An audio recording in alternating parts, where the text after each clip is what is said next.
the way, if the original Iran nuclear deal were still in effect, it would expire anyway next year because it expired in 2025.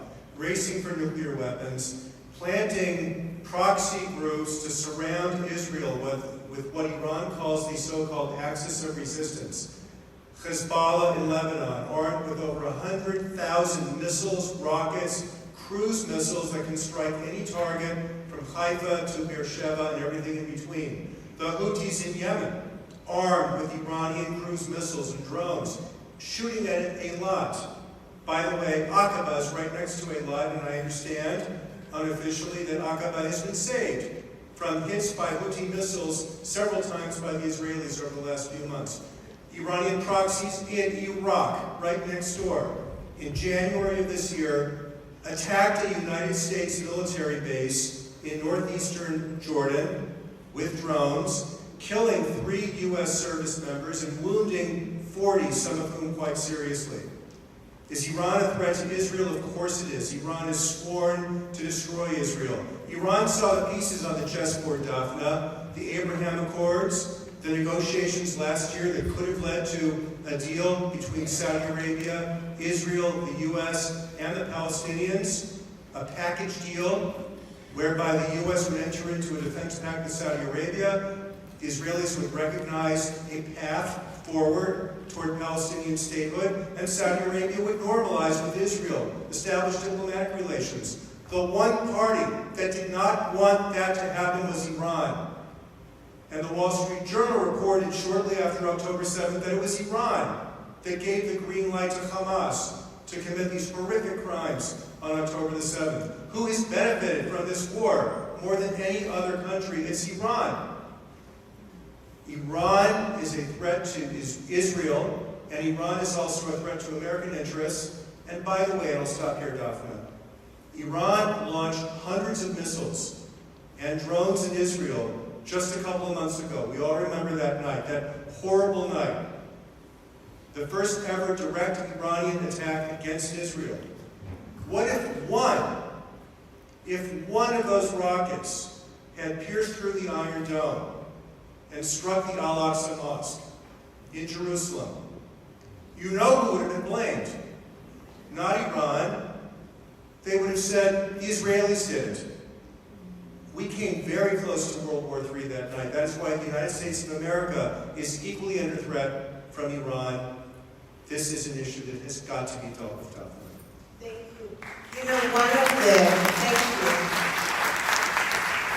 One of the questions, obviously, on everybody's mind is Israel is being attacked from the north, and it's always in threat of Hamas now from every direction. So what do you think is the reality in the very near future? Daphna, I've been in Israel twice in the last 8 weeks. The mood, as many of you who have been there will verify, is very bleak. The fate of the hostages is hanging over the country every minute of every day. And while I was there, and I've been there more than 40 times in my life, I have a huge family there, for the first time I heard some of my military friends, military relatives, genuinely worried about a Hezbollah massive strike on the center of Tel Aviv, on the center of Haifa, on the heavily populated areas of Israel. The threat of a Hezbollah attack launching thousands of rockets simultaneously, which Hamas proved on October the 7th when they launched 5,000 rockets simultaneously and overwhelmed portions of the Iron Dome. What if Hezbollah were to fire 25,000 or 30 or 40,000? How many thousands of dead would we have in the populated central portion of Israel? For the first time in my life, I heard grave, grave worry about that possibility. That's different from what we had in June of 1967. It's different from what we had in October of 1973, because the very heart of Israel's civilian population is under threat. People are quite worried about that, Daphna. After Iraq, remaining to Iran, stupid American policy. Please talk about it. You guys think whatever happened in the Middle East, we have to blame you. Excuse me, sir. Could I continue with the questions? I really appreciate your patience. Thank you. My next question is, obviously, this is very emotional for so many people around the world. But through it all, everything that we've seen on television, on media, something horrific has been growing, which is anti-Semitism, and actually increased racism as well. My question is to you, Roz. You've been working with all the universities, trying to educate people and students and professors against any kind of racism and any kind of discrimination and anti-Semitism. Please explain, what is this, what is happening here? What is going to happen, and what do we do about it? I think, first of all, thank you, Daphna, for putting the evening together and for everything you've done. Thank you, Rabbi Barron, for hosting. And thank you for having me on the panel. I think we can all see and read about the encampments and the reaction to October 7th, which was unexpected, really. We watched the film, we got a glimpse of what happened, and so everybody thought Jewish students would return to college campuses after the holidays, after October 7th, and maybe be supported. And when they returned, unfortunately, they got a very big, bad surprise. There was not only non-support, but there were rallies that were, promoting Hamas. There were flags, Hamas flags, and Hezbollah flags, and then the encampments, and a lot of discrimination against Jewish students and Israeli students. So not only did they not get the kind of support that one might predict, but they got quite the opposite. And statements like resistance, terrorism is not resistance. So, I'm sorry, terrorism, resistance is not terrorism. Thank you.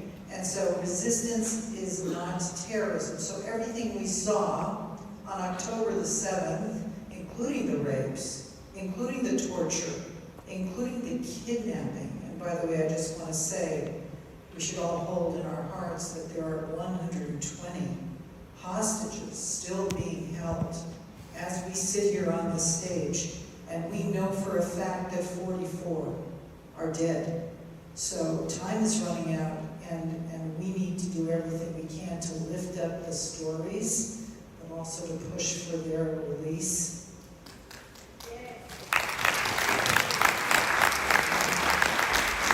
The question I think you're asking is, how could the opposite have happened?